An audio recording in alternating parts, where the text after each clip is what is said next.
Good. Okay, so we are on part 4 of the 4-part series, and we're going to jump right in. As always, I begin with just making sure we create the frame. Absolutely a fraught and sensitive topic. We'll be making readings that people have to have a certain amount of generosity to accept. Giving both the text and me the benefit of the doubt will be very appreciated. We will be using gendered language, but trying to balance it as best we can. We are, again, adopting, as the Torah does, the heteronormative frame. We will be using open and direct language. And again, we'll be making comparisons, a lot of comparisons, and they're useful as far as they go, but they're not meant to equate things that are being compared. Okay, my shir today is called Ford versus Ferrari. And like lots of you, I only found out about this topic after going to see that great movie with Christian Bale and Matt Damon. But it sets up, I think, a model, which I hope you'll tell me yes or no. It's very useful talking about sexuality in Tanakh, and I'll explain why. Once again, I'll be lecturing straight, and if there are questions, we'll leave time at the end. Please put them in the chat as we go along. And even as you did last time, which was really so useful to me, feedback, questions, points, or responses. I'm sorry I can't do it more interactive than that, but this is the way we're going to do it. Okay. In 1966, there was a very significant Le Mans race. Le Mans is a race in France. It's called an endurance race. And that's significant, meaning we're not just looking for the fastest car. We're looking for a car that is able to go as far as it can in 24 hours of constant driving. So it's not just the car that has the biggest motor. It's the car that has won't break or can be fixed quickly, or the brakes can be replaced. There's lots of things that go into winning the Le Mans, not just power and speed.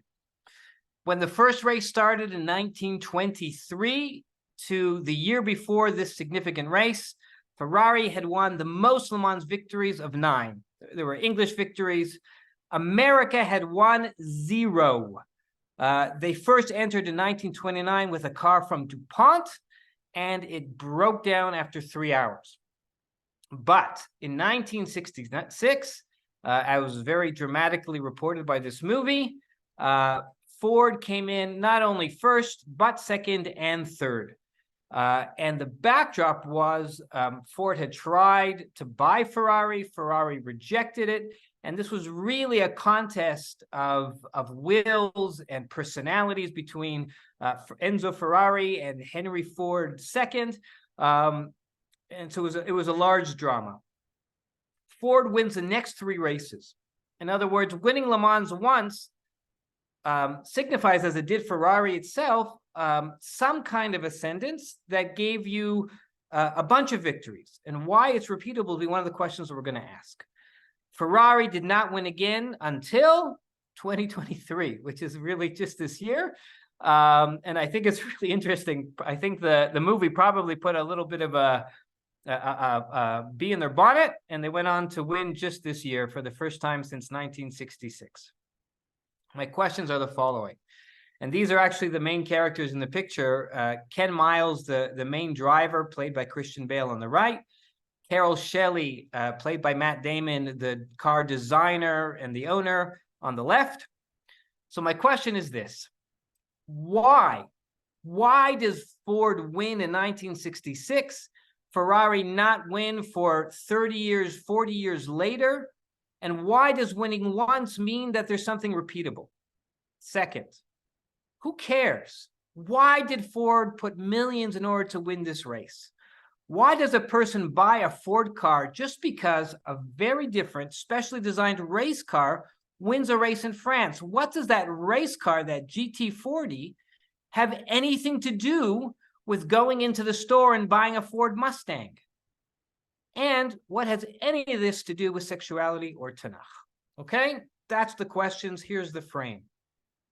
My answer, and this is a picture of the actual finish line with the Fords in 1, 2, and 3, is as follows. When those 3 Fords crossed the finish line together, every American man and every American woman became slightly more attractive. became just a little more sexy than their Italian counterparts. It mattered. It mattered to all of America. So how that works and why that works and if that works and whether Tanakh agrees, that's going to be my shir. Fords, Ferraris, and Pharaohs. We'll talk about how Pharaohs comes in, really dealing with sex and culture. Okay, today's agenda. We've told the story of Le Mans 1966.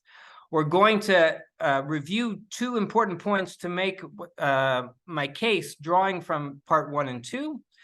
We're going to read 3 stories from Tanakh about Achoti at, saying, "You are my sister." It's a very interesting story. We're going to then go back to part 3 about the wayward woman and correct something and talk about cultural degradation. And we're going to ask a very important question, how and why and if sex is separate from fertility. And conclude with important comment of sex in service of family. Okay, here we go. Here's the car. And I want you to do this thought experiment for me.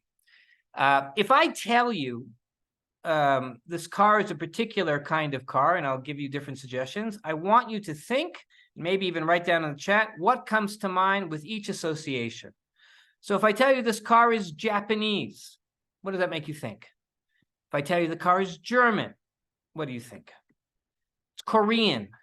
It's Italian. It's Polish. What do you think? It's Israeli. What do you think? It's American. Those associations, those brand names, those qualities that go with naming this car as a particular kind of car belonging to a particular culture or a particular subset begins to get at the question. Okay, we're going to have to go back to a conversation about gender roles. And before I do that, I want to make some really careful points that I made before, because it's obviously a fraught issue. We're talking about generalizations, defaults, and approximations. No one is saying that anybody necessarily falls into this or that exact gender role. These relate to biology. There's reasons why these defaults exist relating to the difference in biological roles and reproduction, but it's not limited to biology. These are things that relate to the collective of men and women. It's not something necessarily that relates, but certainly can influence the individual. Gender roles, and I made this point in share number 2, can be adopted, they can be subverted, and they can be rejected, meaning the fact that there exists a gender role doesn't mean that you have to adopt it. And they're more relative and relational than absolute, meaning it relates to what the Torah talks about as being ezer kenegdo, one standing over against, helping and keneged, against, a counterpart. So these roles end up sort of splitting men, women in different roles that kind of complement and set each other in a sort of tension. And I'll explain what I mean. So we're talking about Le Mans in 1966, and we're talking about cars and brand names. And so I want to make a chart with you. There's a car, and this picture is going to follow us through over here. It's a typical car advertisement with a beautiful woman in the car wanting you to buy that car.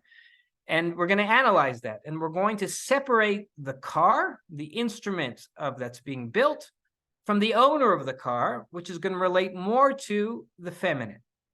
And I'll explain what that means in a second. There's the GT40 that raced in Le Mans, but the aspect of that GT40 that won, that's Ford, that's the brand name, that's the family or institution to which it belongs, that's going to be also along a kind of tension or an axis relating the male towards the specific GT40 to the brand name, which is towards the feminine, which is the Ford. In other words, or another way of getting at this question is, you have athletes that are there to compete, the specific athletes that are in a sports. And then you have another role of the referees who dictate the rules of the game. That again is a kind of getting at the masculine-feminine divide that I'm trying to look at. You have the competitive sports car, and then you have the event. And what I learned is that the Le Mans has lots of rules about it. what makes the car competitive? What makes the competition fair? And so there's two different questions that people are asking. How do I win this event? And is the event fair? Are the issues that I want to have compete the right issues? And have I balanced it in terms of like having the right amount of money and made the competition getting at the qualities that I want it to get at? In Le Mans, for instance, in certain categories, you can't spend more money. The engines have to be a certain size so we get at the driver speed. All sorts of things that kind of focus the competition in a particular area, making it not fair in the sense an even playing ground. There's the car specs. This particular car is faster. It handles well. It has great output. It's efficient. And then there's the car's price. And why that's different, I want to say, is that the car's price puts it all together. The car's price is how I balance all those qualities. Do I want to buy this car or not? How much does it matter if it has bucket seats or leather interior? And how much does it matter? How do I balance all the variable things that I want to do to make this car a whole car? So the parts of the car, the individual qualities, the competitive edge, male, breaking it down.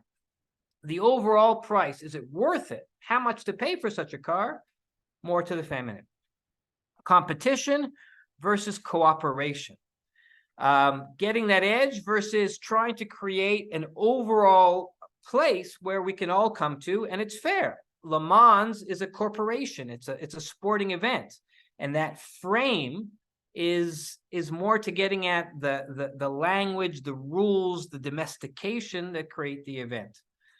On one hand, the male is trying to find advantage, trying to exploit weakness. On the other hand, Ford is trying to share the knowledge of this GT40 with all their other cars. They're trying to teach a whole generation and replicate the success that they find in building these cars. That's why buying a Ford has a kind of shared attractiveness to it. It matters that a Ford over there, because supposedly or presumably, Ford knows how to build good cars. It's not the car that you're buying. It's the know-how. It's the knowledge that exists inside of Ford that if they can do this GT40, then they probably do something good in the Mustang that you go ahead and buy. The teaching, the replication of what is gained by those advantages becomes more of the overall sharing of the feminine. So there's the car and the brand. There's the engineers versus the marketing, proving that the overall is something that's attractive. And if I take it back to male and feminine, Sparta, the competitive, the fierce, the warriors of Sparta and their god Apollo, which is the symbol, the male symbol at top, the shield and the sword, versus Athens and Athena, the feminine god, which is about democracy, about a system, about a city that is fair and competes over culture. And that kind of rounds out this sort of tension I want to build. Okay.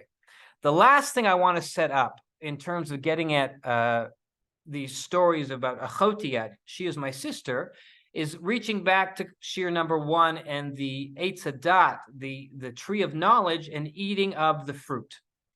There, I wanted to make the point that desire is generalized and that you can share attractiveness. And the mistake is getting too specific, thinking that I want this specific thing and not something which is more broad. So we spoke about, what do you want? And if I just want fruit, I'm happy with fruit. It doesn't matter so much. And my love of fruit can be shared between apples and pears. And if I have an excellent apple, it could be that I'm all excited to have a great pear. My expectation of desire, the reward that I've learned from one exemplar can extend to other things of that broader set. And how I define the broader set is sort of the question. And over there in Shir number 2, we talked really specifically about sharing attractiveness when we told the story of Leah and Rachel. Here are two sisters. Sisters, it's very key that we're talking about sisters here, where one was attractive, found the love and passion of Yaakov. And what Rachel did with that is she shared it with her sister. She said, you go marry him first instead of me. The Midrash says that she passed on certain codes, perhaps the beauty codes of culture. And Yaakov ended up marrying both those wives. And that was obviously complicated and created for all sorts of tensions, which we delved in a little bit before and we'll talk about today. But the key point over here was, in a certain sense, Yaakov erred, sinned in the sense of not doing something wrong, but sinned in the sense of making an error in believing that he could only love Rachel. He learned in that story or attempted to learn, and again, it wasn't a simple thing at all, that he could love and incorporate into his home both Rachel and Leah. Okay, so that's the introduction. Those are the main points I want to make, and now we're diving into this question of sex and culture and this strange story of "she is my sister." I want to point out that this refrain is a type. The story follows 3 times, and we're going to talk about all 3 of them. Avram and Sarai go down to Egypt, and they're threatened there. And Avram says to Sarai, "I'm worried. Please say to them that you're not my wife, but you're my sister." Avraham is renamed Avraham from Avram, and Sarai is renamed Sarah. And then they go down to Gerar on the border of Egypt and Israel, and they do a similar story. And again, he says, "She is my sister." And then their children, Yitzchak and Rivka, go down to Gerar, that same place. And once again, the claim is, "She's my sister," and we'll read what happens. But this is a thrice repeated story. The Torah, we all know every word counts, and the commonalities and the differences between the stories are what we're going to examine. But it's got to say something important. And to be honest, most of the time when I've looked into this story a lot and seen it treated, I haven't seen an approach which really grasps what I think is, why repeat the story 3 times? What is being told here that's so significant? And I hope to dig at that a little bit. Again, I'm just touching the surface here, and would be happy to be pointed in areas that are more. So we jump in. First story, Genesis 12. There's a problem. There was a famine in the land, and Avram descended to Egypt to sojourn there because the famine was heavy in the land. When he approached Egypt, he said to his wife Sarai, "Behold, please, I know that you are a beautiful woman. When the Egyptians see you, they will say, 'This is his wife.' They will kill me, but you they will keep alive. Please say that you are my sister, that it may be well with me on account of you, and that I may live because of you." Now, if you feel like Avraham has done something wrong here, you're not alone. There are plenty of meforshim that critique Avraham, maybe not this story, later on. But if we just jump in here to see what Avram did wrong and just criticize, I think we'll really miss the part of the story. The Torah doesn't tell us mistakes in order to show us, how silly or wrong the avos and imos were.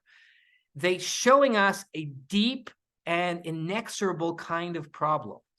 It's the inevitability of them killing me that is really important here, and the limited solutions we have for dealing with that. And that's where I want to dig at. In other words, let's be generous and try to understand that Avram is not throwing his wife under the bus. He's not the cause of a cowardly flight from responsibility or an exploitation of his wife. There's something much more deep, much more intrinsic that we want to dig at over here. When Avram came to Egypt, the Egyptians saw that the woman was very beautiful. The officials of Paro saw her and praised her to Pharaoh, and the woman was taken to Paro's house.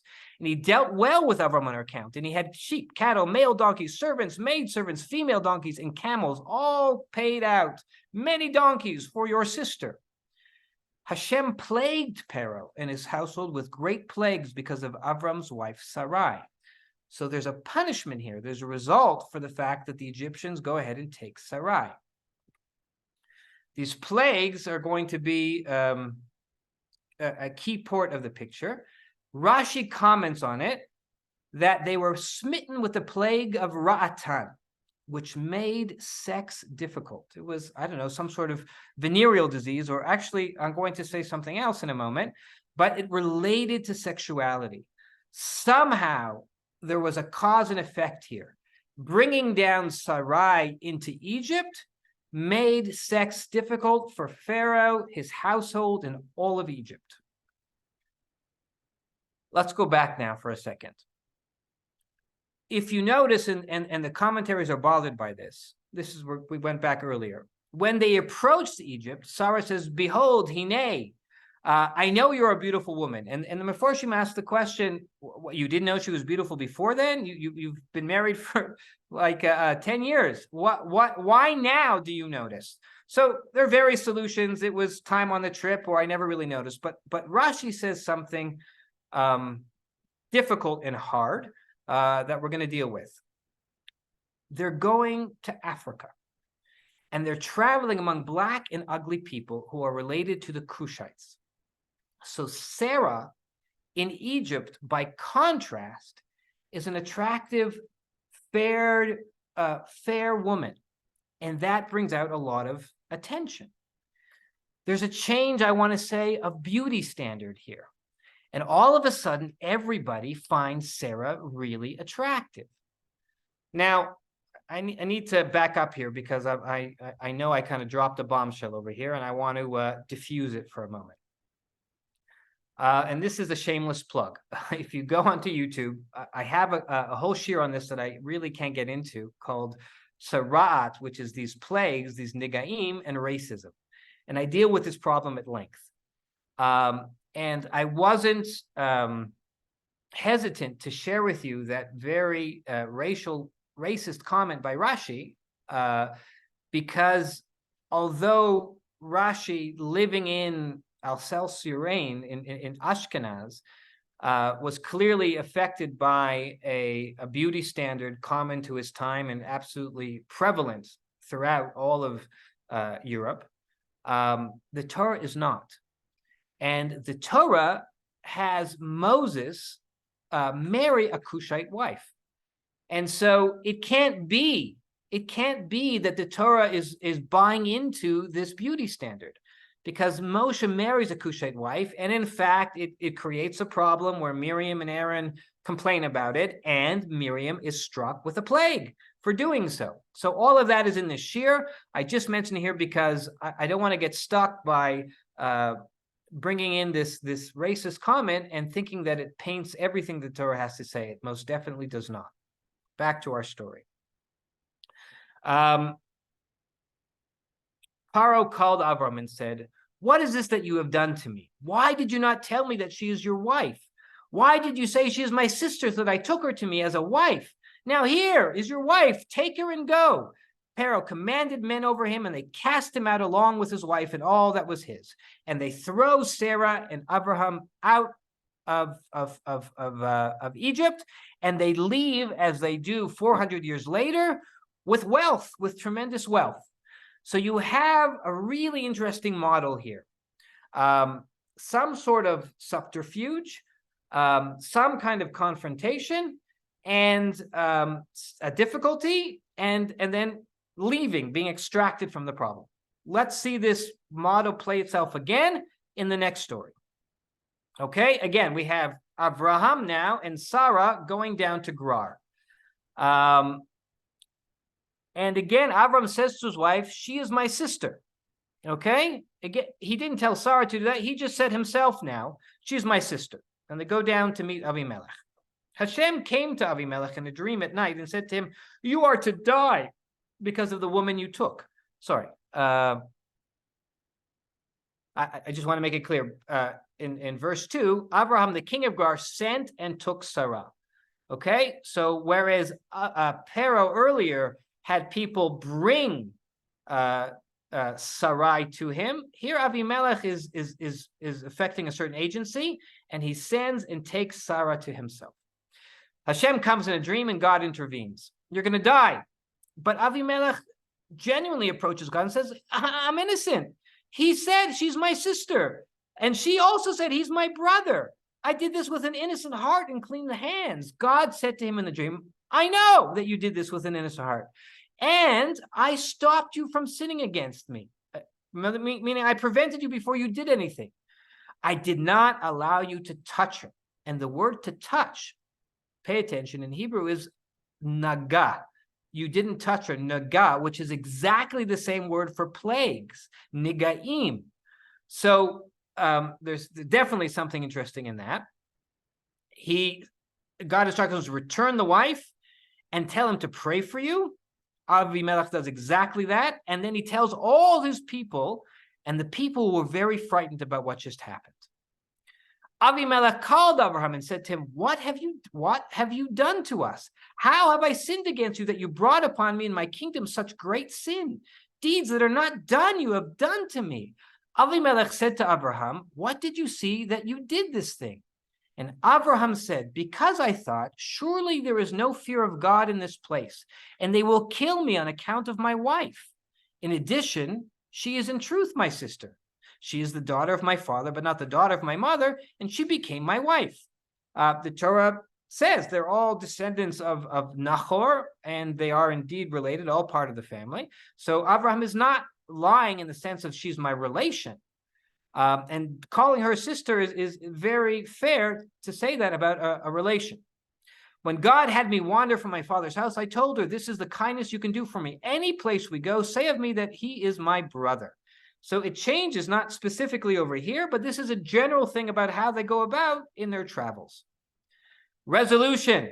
Again, wealth. Avimelech takes all this wealth and gives it back to his wife, Sarah. And then Avimelech invites them to stay and dwell there. And he says specifically to Sarah, I'm going to give you money specifically. And it is for you a covering of the eyes for all who are with you. Before all, you are vindicated. Meaning, don't anybody think, Sarah, that you did anything wrong. And don't anybody think that I did anything wrong with you. You were untouched. And that's an important part of what Avimelech comes to testify. Abraham prays to God, and Avimelech is healed. His wife, his handmaids, and they give birth. This results in fertility, for God had punished also Avimelech, not with plagues, which made sex difficult, but the closing of the womb, which made birthing and fertility difficult. Okay, that's story number 2. Very interesting. Number 3, Yitzhak dwells in Gerar. The people of the place asked about his wife. And he said, she is my sister, because he feared to say my wife, lest the people of the place kill me on account of Rivka, because she is beautiful. As his days there stretched on, Avimelech, king of Philistine, looked out of the window and saw, and there was Yitzchak playfully interacting with his wife. Mitzachek, which is a play on the word Yitzchak. Again, totally lost in the English, but he is being Yitzchak with his wife. And that is a clear allusion to sexuality. But here it's related. Her beauty is discussed, is mentioned, but it's more about how beautiful she is for Yitzchak and Yitzchak for Rivka. It's about their relationship. Avimelech called to Yitzchak and said, but behold, she is your wife. How did you say she is my sister? Yitzchak said to him, because I thought, lest I die on her account. Avimelech said, what have you done to us? One of the people might have easily lain with your wife, and you would have brought guilt upon us. Avimelech commanded all the people, saying, whoever touches this woman, and there's the word again, the touching, shall surely be put to death. And now there's a rule, there's an institution about how Yitzchak and family and marriage is to be handled. And again, in the resolution, there is wealth. Yitzchak this time is not a herder, but a farmer. He sowed in the land and had 100-fold because Hashem had blessed him. That's Mea Sharim, which is an interesting phrase over there.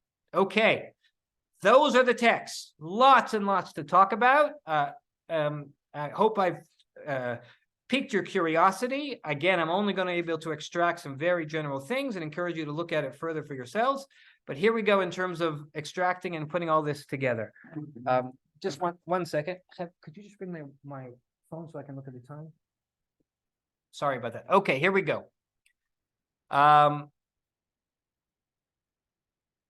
Sorry. Here we go. All of these stories happen on foreign ground, whether it's Egypt or Gerar. It happens because they leave their home territories of Eretz Yisrael. There is in all of them beauty and attraction that is embodied by the woman. There is a threat to the husband. In each case, it's called "They Will Kill Me." I'd like to read this more generally. And the way I'd like to understand this is there is sexual competition everywhere. And Abraham, as a new immigrant, as a foreigner in a strange land, has a twofold problem. On one hand, the newness, the beauty, the genetic expansion of the gene pool, the knowledge, the language, anywhere you look at it, the things that are repeatable, the things that one culture can take from another, inhere in the woman. That's what makes her beautiful and attractive. Every level of culture, from just physical beauty to productivity and fertility, to language and cultural beauties, knowledge, math, science, all those things is the Athena, is the knowledge, is the replicatable parts of what people want from her. But if they're going to take the wife into their culture, they're going to dismiss the man. They will make him less attractive in the dominant culture. And he will go to work in the brickyard. He will lay train tracks. He will work at menial jobs because in our country, the good people look like us. And the foreigners work at things that are less valuable. This is the beginning of what becomes the slavery of Egypt. So he is already sensing this, that my value as a worker they're going to kill me. I will not be able to earn what I'm worth. My value will be dismissed. Again, if you think that's a pushed read, I want to show you that the brothers, we'll leave that aside. Okay. The solution is to say, you are my sister, or he is my brother. The solution is to show that Abraham also is related to all those things that they find attractive in Sarah. If you like Sarah, know that I'm her sister, or she's my sister, I'm her brother. Know that everything that you want from her, I also share, and that I should be able to gain from. So if it is, again, you can do this on many levels, cultural, intellectual, even on the beauty standard. And I want to say a kind of blunt sketch, character, if you want, of what I think is happening. But it expresses something which I think is a dynamic, which is much more general. Say that Sarah came down and she was really beautiful, and everybody wanted to look like Sarah. And it made it difficult for all the other Egyptian women to compete. And so they were struck with a plague that made them white. And they weren't as attractive. And Abraham and Sarah think about this, and they say, how can we make use of this? How can we exploit this? How can we use the mistake that the Egyptians think that the attractiveness of someone else can't be found in my own wife, in my own people? How can I make them pay for their mistake of a beauty standard which is false, thinking you can get something better outside of what you can find at home? And they start the Sarah line of cosmetics. They sell Sarah. They make her replicable. They make her copyable.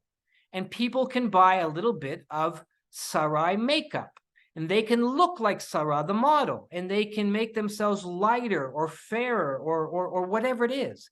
You should know that ancient Egypt was famous for its cosmetics, and that when the rabbis spoke about coitus, when they wanted to describe what it meant for intercourse to occur, they used a euphemism called kechol b'shvoferet, the placing of the paintbrush into the mascara.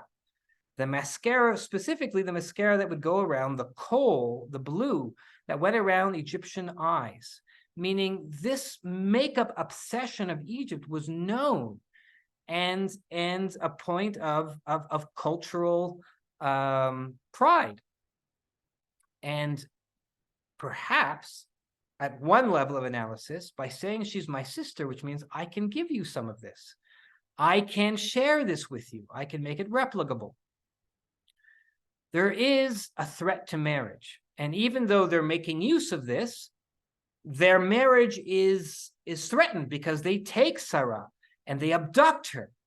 And so being in a foreign culture means that my worth as a husband is less, and my wife is being pulled into the orbit of the dominant culture, and that threatens the marriage.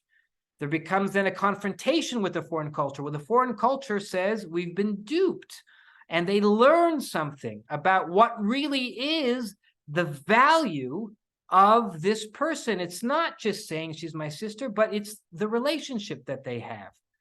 There's an accusation and there's a defense that Avram has to answer. He has to say, I'm sorry. He has to say, I did something which perhaps wasn't so wrong, and it comes around to, but the defense is, there's no fear of God here. That somehow the way you behave and the way we behave is at odds. And it doesn't allow me to be the person, or the relationship or the family can't survive the way I need it to survive. We'll talk about that afterwards. There's a punishment, or in the last case, an almost punishment to the foreign culture. There's a healing and a reconciliation. There's a way where these two cultures come back together and they're reconciled. There is extraction, how they pull each other out again. And there's wealth to be gained from the couples that go down and play this game. So those, I think, are the elements of the story, and common to all of them in different forms. And now I want to look at what's different. Okay? And this I'm going to do quickly because it's not the real point that I want to get to, but we're going to just look at it carefully because there is really a progression through these three stories. First of all, they happen at a further distance. The exile is all the way down to Egypt, and then they come back to the border point of Gerar. The beauty detection happens much more indirectly. Paro's ministers see her and they talk about it to Paro. So her beauty is sort of much more broadcast and goes further. Avimelech just sends and takes himself directly. There's no intermediaries. And finally, Avimelech, in the last case, peers into the window and views her beauty for himself. The fertility of Sarai is very different. In the first story, Sarai is 10 years married with no children at all. In the second story, Sarah goes down with a promise of Yitzchak and has already birthed Yishmael through the surrogacy of Hagar. And in the third story, Yitzchak and Rivka are viewed playing with each other after their parents. Her sexuality, her beauty, is a function of already having birthed Yaakov and Esau. The threat to the marriage also decreases as these cultures come to closer and closer together. A wife is abducted, a wife is taken but left untouched, or the wife isn't taken at all in the last case. The punishment also changes. Plagues, a plague of sexuality, a plague of physicality that affects the body. Wombs shut up, which is a plague of fertility, which might be also in the culture. People who have enough wealth or support to raise healthy children. And then there's almost guilt. Nothing actually happens, just the threat. What have you done? We're worried that something bad might happen. And finally, the fear of God. It's not mentioned in the first story of Egypt. Abraham defends and accuses or states his defense of what he did was because there was no fear of God.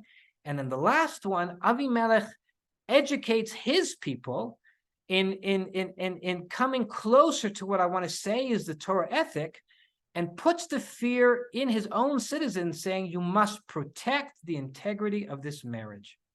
And so sexuality moves from something being very external and beauty and attraction in bodies to something which is very internal, about the relationship, about the fear of God, about the integrity of a marriage, about what it does to bring people closer together, and how it builds and strengthens families.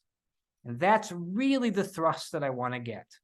That attractiveness, when it is used in service of family, is the proper use of sexual attractiveness in all its forms. And when it's used to make America stronger, when the Ford builds a car which is better and wins at Le Mans, well, what does that do? That brings some of the best minds to America. That brings wealth and immigration. That does something similar to, and I just watched Oppenheimer, so it's on my mind, the force of what happens when America becomes a haven for Jewish minds and Jewish intellect. It gives them the atomic bomb. And the rejection of Germany, of all of that intellect, and the throwing out of the Jews means that Germany directly suffers and becomes less powerful because of that. I know I made a jump there. I'll say it again. America wins at Le Mans. America has more attractiveness. Their cars sell better. People put wealth and investment, minds, intelligent people move to America because of the opportunity, because of the society, because of the wealth.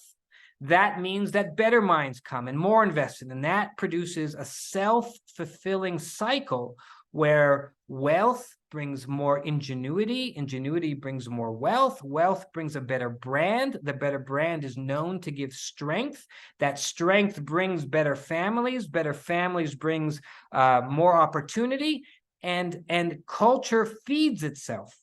That can go in a very positive direction that feeds the interest of families and homes, and it can spiral out of control and go wrong as well. And that's what we're going to talk about next.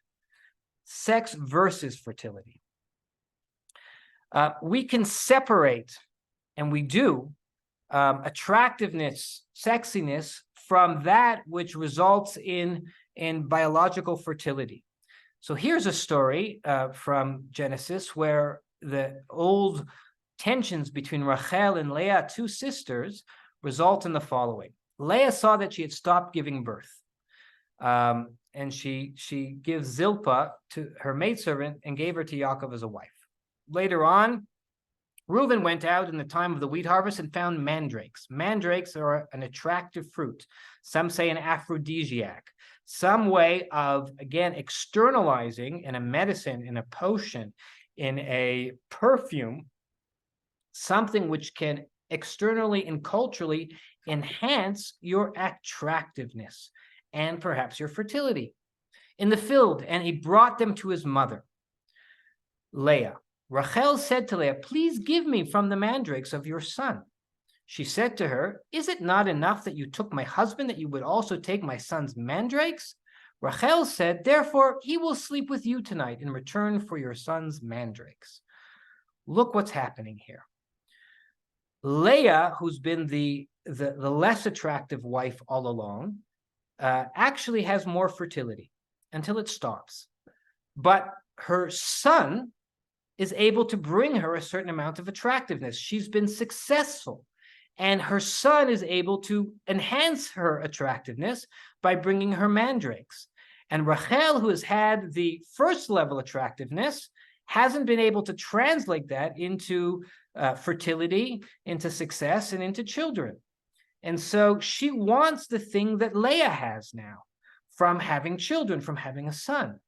And they make an exchange, and they say, okay, you will now take that attractiveness and sell it to me. And that's what it says. There's an exchange here.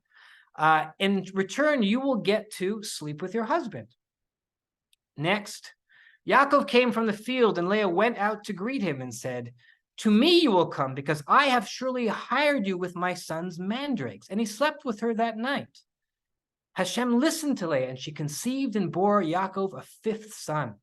This sexual attractiveness, which was exchanged again, and pay attention here. Rachel is the first one to share something with her sister Leah, the bed originally. And now Leah shares something with Rachel. The exchange is complete. We are sharing attractiveness here. And that translation of the original attractiveness gets translated into fertility, which gets translated into something which makes you attractive despite or grows out of that original attractiveness. And then Leah becomes fertile again. And the son is being hired by Yisachar. The word in Hebrew is a play on being hired, Sachar. The other thing to pay attention here is how it is that the women in the family completely control the agency around who, where, when Yaakov sleeps. It's not that Yaakov's in charge. The women are in charge here. And sort of speaking back to gender roles, I want to point out where it's very clear that although there's asymmetries, agency is still very strongly balanced. Okay. This brings us to the next level of shira. I want to talk about a little bit more attraction and business. Meet Rachav. Rachav is, the Torah says, Yavo Beit Isha Zona, to the house of a woman who is, here translated as the house of a harlot. She lives in Jericho. And before Yehoshua goes into Jericho and conquers Jericho, he sends spies to get some reconnaissance information and sends it to Rachav the harlot. There are various interpretations. Some say a zonah is an innkeeper, a restaurateur, someone who provides the word mazon. Mazon is a play on zonah, bread or food. I want to say it's both. I want to say the attractiveness, the experience that brings you to a fine restaurant, the desire, the cultural of why you want to eat Italian tonight, all of that stuff that makes you pay a lot more money than the pasta you could make for $1.95 back home.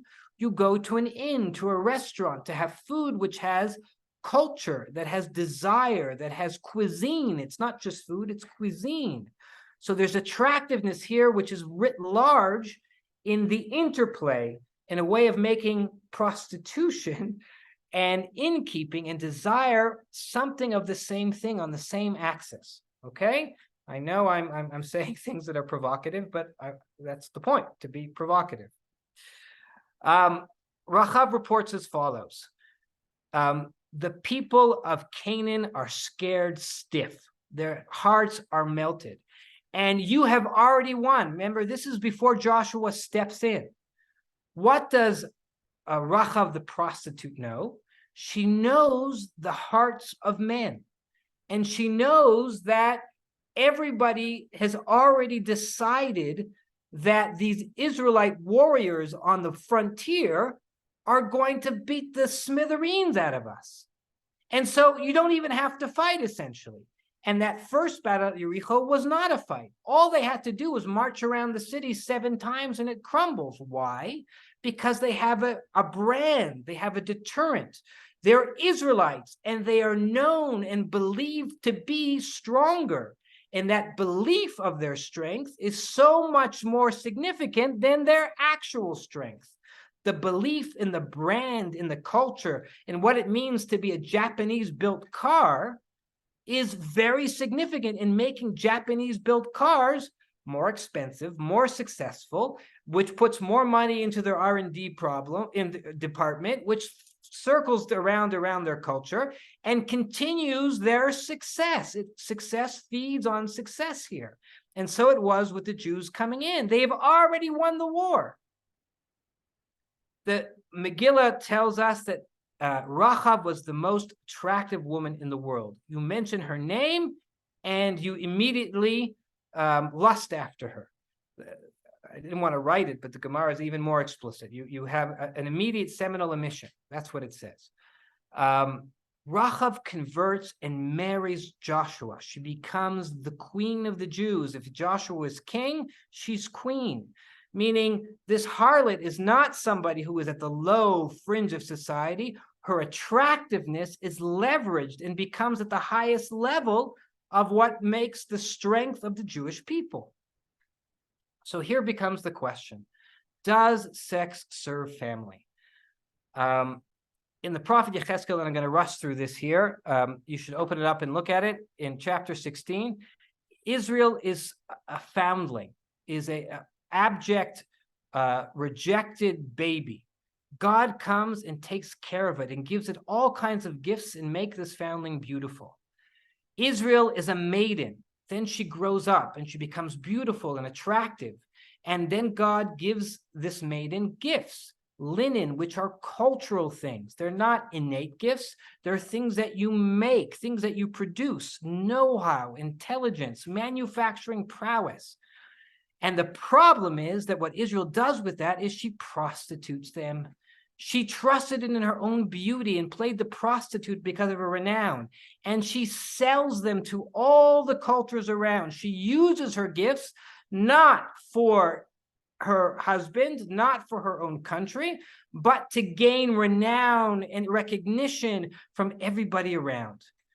These verses seem to say that there is an intersection between the attention, the attractiveness, the prostitution of this beautiful woman, and business. She's marketing herself. She's putting herself on high grounds. Every rachov, look at that word, every road, every street, every marketplace, that is the same name in Hebrew exactly as rachav.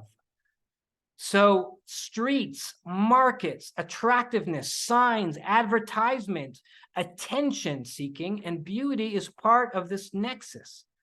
The final point I want to make, and I have to rush through this, is what we said earlier about the sota and the wayward wife, which means that we said there that a woman has to know or can leverage her value, but she can also overcompete.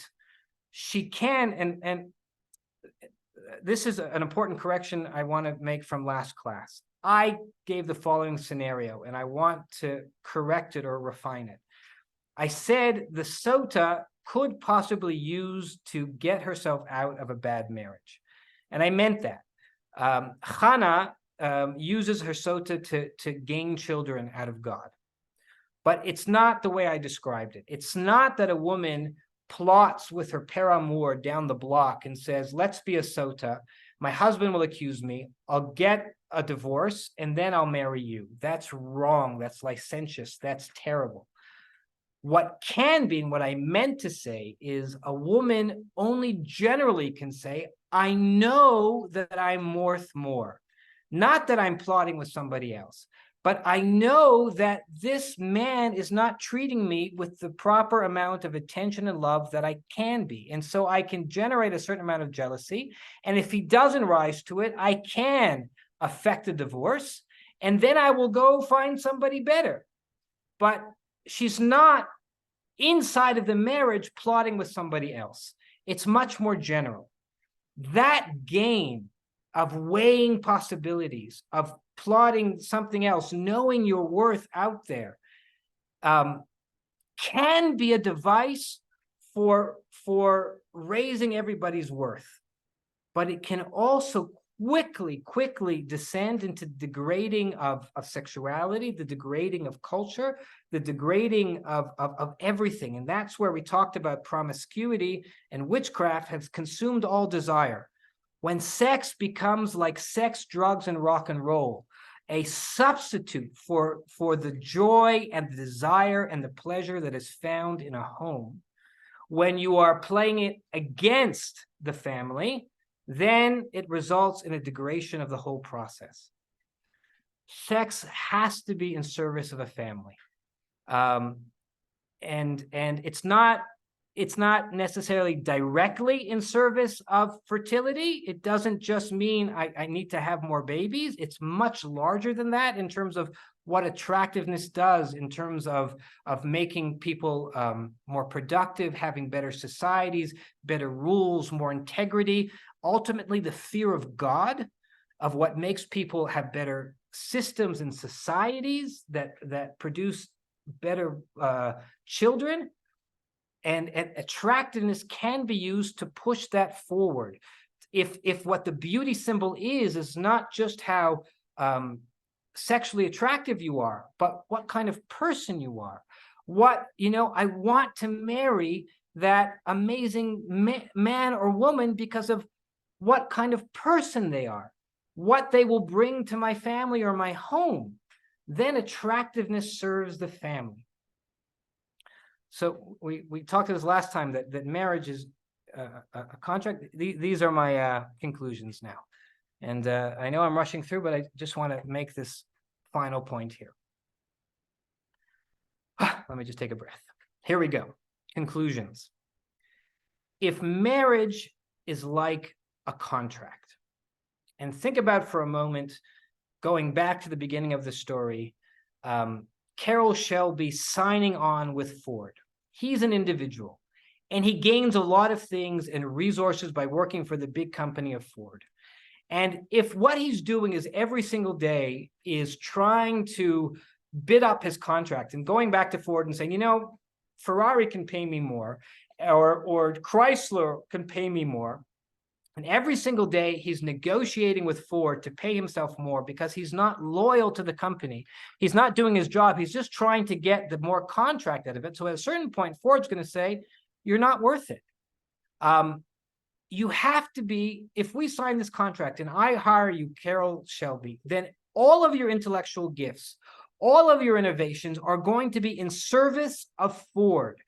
Everything you gain, everything you're there for, all of your attractiveness, all of your talents are going to be for the family, for the company. And I don't want to hear about the fact that you're going to sell or be disloyal or treat somebody else out.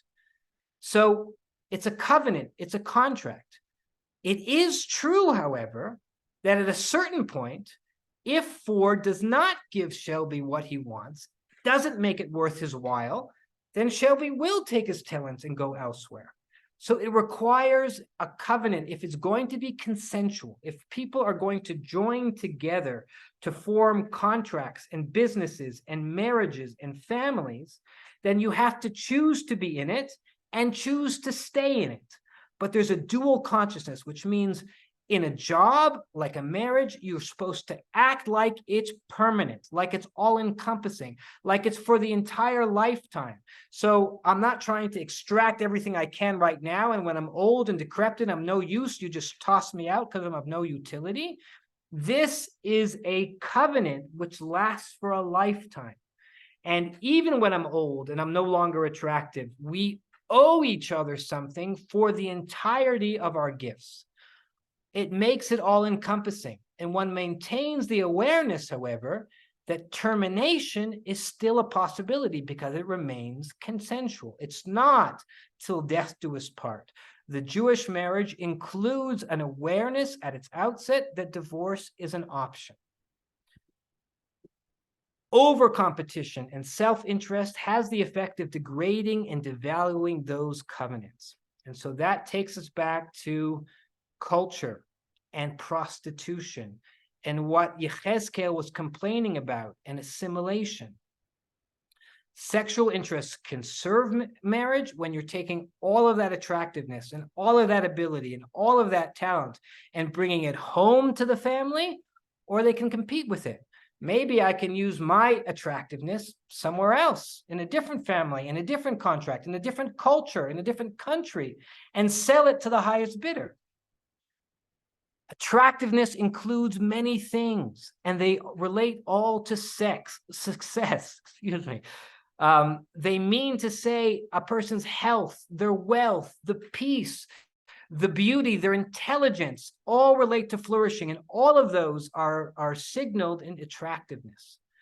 Sexual competition is real and effective. And here I'm kind of concluding all of this four-part series for a kind of an overall sense of what I think the Tanakh wants to say about sexuality.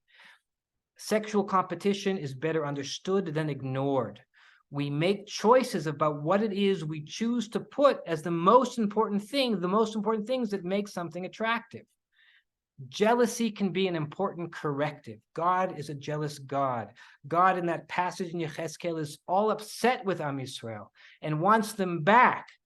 It can be a method by which people come to invest more in the relationship or be aware of how they are abusing the relationship, become aware what's wrong in order to correct. The culture goes to Avram and says, how could you have done this to me? Attractiveness is affected by the cultural field. Being American, being Italian, and being Jewish affects how attractive you are. What you think of about those things, whether you think being a strong and powerful, learned Jew is something which makes you more attractive or not. Being self-aware of what valuations you put on those areas of attractiveness is what the Torah is trying to teach. Being attractive, or what you think is attractive in another person, should be the types of things that serve family. The Torah encourages those qualities, those attractive qualities that make not for the best sex, although it's related. Having good sex is not a bad thing, but in service of being the best mother or the best father you can be. And having good sex is part of being a good mother and a good father, but not all of it. Sex should be in service of family. And that, my dear students, is all I have to say about that. This is just a quick allusion, and I get into it. I think all of this can be read into the movie The Fabelmans, but that is not for now. Okay, let us take a look at our chat over here, if there are questions that I can look at. I want to again thank you. Maybe, I hope, if there's opportunity to say or do more, that will be something that we can do. I'm going to come back up on the Zoom for a second here. 1 second, I have to close the PowerPoint. You see the few questions in the chat, or you want me to read them to you? I'm gonna come to them now. I do see them. Here we go. More attractive, like Israelis just after the 6-Day War. I hope you mean that in a positive way, right? The sense of them having a deterrent. The fact is that deterrent, or that over-reliance of the 6-Day War, was part of what made them fall in the Yom Kippur War. That it was a little bit where you can rely on a deterrent, or think you're so attractive that you don't have to continually do something about it, which is part of the story over there. But yes, thank you. That's a good point. Next question. How, or is this different from local pro teams winning, the teams composed overwhelmingly by athletes who live elsewhere? Oh, good question.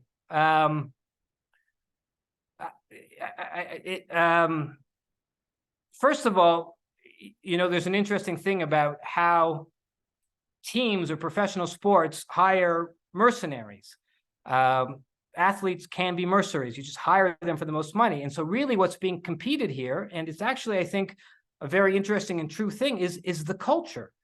Does New York City and the New York Yankees have the feedback loop of know-how, of intelligence, of money to create a winning team year after year after year, like Ford? So yes, it's very much like the fact that it doesn't matter if you're a local boy in New York. What matters is that New York City has money and resources to make the Yankees a winning team time and again.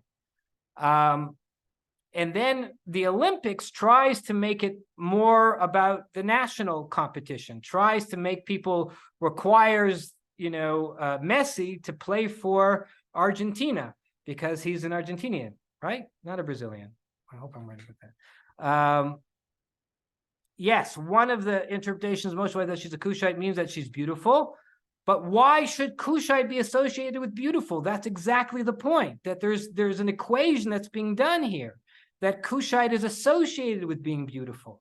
And there's an explicit reference in Shir HaShirim where she says, Na'avani v'shchara, I am beautiful and I am black, in Shir HaShirim. So there's definitely inside Tanakh not a white beauty standard. And it's actually being subverted. But take a look at that other shir to see that more. In can also mean madame. Yes, it can, and you're right. I was playing on the point that it's just much more general. I don't think that you have to say that she was selling her body at all. I don't think that was necessarily what Rachav was doing. I think she was making an attractive cultural place to come and enjoy. And whether that was a good Jericho restaurant with a lovely Jericho experience with the taste and sounds of what Jericho has to offer, that speaks to the question in a much more broad way that I think is truer to the dynamic. Yeah, Yankees are in last place. Okay. That's addressed the question. Yeah, that's our questions. Thank you, everybody. It's been really a pleasure. Actually, I'm going to do what I did last time, which is put my email into the chat. And if people had further thoughts or further communications that they want to follow up with, I'd love to hear the sort of things that you'd like to say. I have appreciated your comments and learning with you all along, and I wish everybody well. Thank you very much. Thank you very much, really, for a very different creative series on a sensitive topic that is not often addressed. So Yasher Koach, and I don't know if people know, I think we mentioned the first as Rabbi Debow, of course, grew up in Toronto, and I think he mentioned that he was at his bar mitzvah in my father's shul. So even though I didn't know you back then, I'm sorry. Local boy makes good. That's what we're talking Local boy makes good. I'm still in Toronto, but you're in Israel. So yes, local boy makes good. Lots of local boys making good. So thank you very much, everybody. And thank you. I just do want to say, I really do want to give thanks and appreciation to Rabbi Kalman and Torah in Motion. It's been really thrilling for me to have this platform to float some ideas with a really intelligent and learned group of people, and having an opportunity to work through a series of ideas has been really a wonderful opportunity. So thank you, Rabbi Kalman and Torah in Motion, for giving that to me. Okay, thank you. And our next year this week was a slow week this week. I think only 5 shiurim is Parshat Dr.